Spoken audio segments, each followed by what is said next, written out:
बारिश का मौसम पौधे के लिए वरदान से कम नहीं है, लेकिन ऐसा नहीं है कि बारिश के मौसम में गार्डनिंग आसान है, बल्कि अगर आप गार्डनिंग करते हैं तब आपको हर एक मौसम से पहले उस मौसम के लिए रेडी रहना है। आज मैं आपको 4 काम बताऊंगा जिसे रेनी सीजन से पहले कर लेना है। और अगर आप इस वीडियो को तब देख रहे हैं जब आपके शहर में 2-3 बारिश हो चुकी हो, तब भी आपके पास समय है, इन चारों कामों को कर लीजिए। एक एक करके मैं बताता हूँ, आप आखिर तक देखिएगा। सबसे पहला काम करना है कि आपको देखना है कि किस पौधे को रिपोर्ट करने की ज़रूरत है। जिस किसी गमले में जड़ पूरी तरीके से भर चुकी है, यानी गमले की मिट्टी की गुड़ाई करने पर जड़ बहुत ज़्यादा टूटती है, जड़ आपको मिट्टी के सरफेस पर नज़र आती है, या फिर ड्रेनेज होल के रास्ते से बहुत सारी जड़ें बाहर निकल रही है, तब आप समझ जाइए उन पौधों को रिपोर्ट करने की ज़रूरत है। गर्मी में भी आप उन पौधों को रिपोर्ट कर सकते हैं, लेकिन रूट के डिस्टर्ब होने से मरने का खतरा रहता है। बारिश के मौसम में उन पौधों को रिपोर्ट करेंगे तब वो प्लांट नहीं सूखता है। जिस किसी पौधे को रिपोर्टिंग की ज़रूरत है, या तो आप उससे बड़े गमले में इन पौधों को रिपोर्ट कर दीजिए, या फिर 50-60% जड़ को काट कर वापस उसी गमले में नई पोटिंग मिक्स के साथ लगा लीजिए। रूट प्रूनिंग करने के लिए बरसात बेहतर मौसम है। जिस किसी पौधे को आप गमले में लगाना चाहते हैं और अगर वो प्लांट रेड मिट्टी में है, और अगर आप उस रेड मिट्टी को निकाल कर प्लांट को रिपोर्ट करना चाहते हैं, बरसात इसके लिए बेहतर मौसम है। जिस किसी परमानेंट पौधे के जड़ में नेट पोट है और वो प्लांट हार्डी है, तब उस पौधे में से बरसात के मौसम में नेट पोट को निकाल लीजिए। नेट पोट कैसे निकालना है इसका वीडियो मैं पहले बना कर दे चुका हूँ, निकालने से पहले उसको देख लीजिएगा।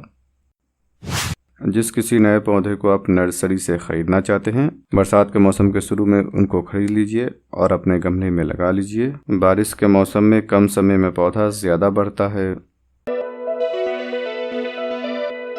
अगर आप मिट्टी को नर्सरी से खरीद कर लाते हैं, या फिर कहीं और से लाते हैं, या फिर अपने गमले की पुरानी मिट्टी को रीयूज करते हैं, तब उस मिट्टी को धूप में सुखा लीजिए और सुखाने के बाद ईंट या पत्थर से उसे चूर कर दीजिए, पाउडर फॉर्म में तब्दील कर दीजिए और मिट्टी को किसी बोरी में भरकर रख दीजिए। क्योंकि बारिश के मौसम में जो मिट्टी मिलती है वो गीली होती है, उसमें जब हम कंपोस्ट को, फर्टिलाइजर को या फिर किसी और चीज को मिक्स करते हैं, तब वो सही से मिट्टी में नहीं मिल पाती है, जिसका नुकसान ये होता है कि उस मिट्टी में लगे पौधे में कभी कभी ओवर फर्टिलाइजर या फिर ओवर वाटरिंग या फिर पानी की कमी की समस्या होती है।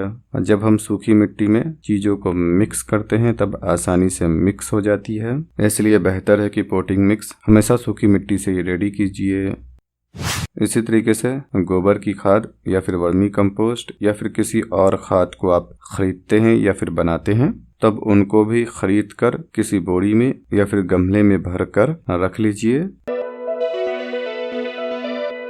अगर आपने ग्रीन नेट लगा रखा है तब इसे अच्छे से बांध दीजिए, क्योंकि बारिश के मौसम में अक्सर तेज हवाएं चलती है। कई दफा आंधी तूफान के कारण ग्रीन नेट फट जाता है या फिर उड़कर कहीं और चला जाता है। अगर आपने गमले को छत की दीवार पर या फिर किसी ऐसी जगह पर रखा है जहां पर हवा से गमला गिर सकता है, तब उसे उस जगह से हटा दीजिए। खास तौर से अगर आपके घर के आसपास कोई सड़क या फिर रास्ता हो, कहीं ऐसा ना हो कि तेज हवा चलने से गमला गिर जाए और किसी के सर पर जा लगे। अगर आपको दीवार पर ही रखना है तब उसे किसी तरीके से बांध कर रखिए, ताकि गमला अगर दीवार से गिरे तो वो नीचे ना गिरे, लटका रह जाए। जिस किसी पौधे का ग्रोइंग सीजन गर्मी और बरसात का मौसम है, उन सभी पौधों को बरसात के मौसम में आप प्रून कर सकते हैं। एक ब्रांच को काटेंगे, कई ब्रांचेस निकल आएगी। पौधे की कटाई छटाई करने से मेन तना मजबूत और मोटा होता है, जिससे फ्रूटिंग प्लांट में भरपूर फल लगता है और फ्लावरिंग प्लांट में भरपूर फ्लावरिंग होती है। प्रूनिंग तब कीजिएगा जब आपके शहर में 2-3 बारिश हो चुकी हो, लेकिन बारिश से पहले आपको देख लेना है किस पौधे को प्रून करना है और किसे नहीं, और सीजर की धार को भी रेडी रखिए। आपसे रिक्वेस्ट है कि चैनल को सब्सक्राइब कर दीजिए और बेल आइकन को दबाकर ऑल पर क्लिक कर दीजिए। इसी तरीके की वीडियो में लाता रहता हूँ। उम्मीद है आपको ये जानकारी पसंद आई होगी।